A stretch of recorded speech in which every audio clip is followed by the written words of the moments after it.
The open road. Ratty, said the mole suddenly, one bright summer morning, please, I want to ask you a favour. The rat was sitting on the river bank, singing a little song he had just composed about ducks, which he called Duck's Ditty. All along the backwater, through the rushes tall, ducks are a-dabbling, up tails all. Ducks' tails, drakes' tails, yellow feet a-quiver, yellow bills all out of sight, busy on the river. Every one for what he likes, we like to be, heads down, tails up, dabbling free. I don't know, I think so very much of that song, observed the mole. He was no poet himself, and didn't care who knew it. But what I wanted to ask you was, won't you take me to call on Mr. Toad? Why, certainly, said the rat, jumping to his feet. Get the boat out, at once. It's never the wrong time to call on Toad. He's always glad to see you, always sorry when you go. He must be a very nice observed the mole, as he got into the boat and took the sculls. He is the best of animals. Perhaps he's not very clever, and it may be he's boastful and conceited, but he's got some great qualities, as Toady. Rounding a bend in the river, they came in sight of Toad Hall, a handsome, dignified old house of mellowed red brick, with well-kept lawns reaching down to the water's edge. They left the boat in the boathouse and went to look at Toad, whom they happened upon in a wicker garden chair, a large map spread out among his knees. "Hooray!" he cried, jumping up. "This is splendid!" He shook their paws. "How kind of you! I was going to send a boat down the river for you, Ratty. I want you so bad, both of you." "It's about your rowing, I suppose," said the rat. "You're getting on fairly well. And with coaching—" "Oh, pooh, boating!" interrupted Toad. "I'd given that up long ago. No, I've discovered the real thing. Come with me, and you shall see what you shall see." He led the way to the stable yard, and there, drawn out in the coach-house, they saw a gypsy caravan, shining with newness, painted a canary yellow, picked out with green and red wheels. "There you are!" cried the Toad, straddling and expanding himself. "There's real life for you! The open road, the dusty highway, the heath, the common, the rolling downs. Here today, off somewhere else tomorrow. The whole world before you. And mind, this is the finest cart of its sort ever built." The mole followed him eagerly up the stairs and into the caravan.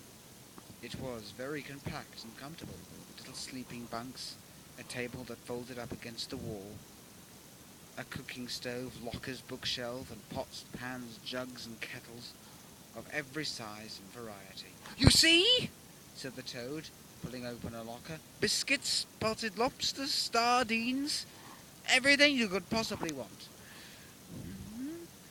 Soda water here, letter paper there, bacon, jam, cards, and dominoes. You'll find that nothing has been forgotten when we make our start this afternoon. I beg your pardon. Did I hear you say we start on this afternoon? Dear Ratty, you've got to come. I can't manage without you. You don't mean to stick to your river all your life." "I am going to stick to my river," said the rat. "And what's more, Mole's going to stick to me. Aren't you, Mole?"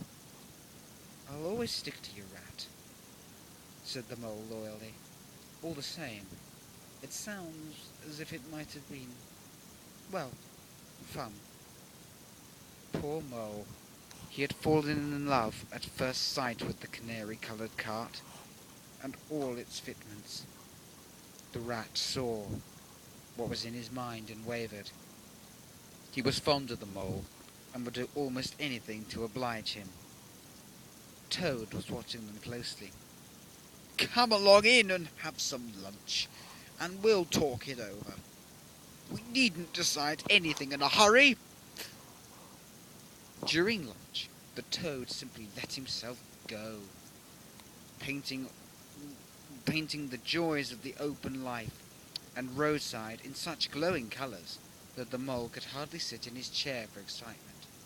Somehow, it seemed taken for granted that the trip was a settled thing, and the good-natured rat could not bear to disappoint his two friends, who were already planning each day for several weeks ahead.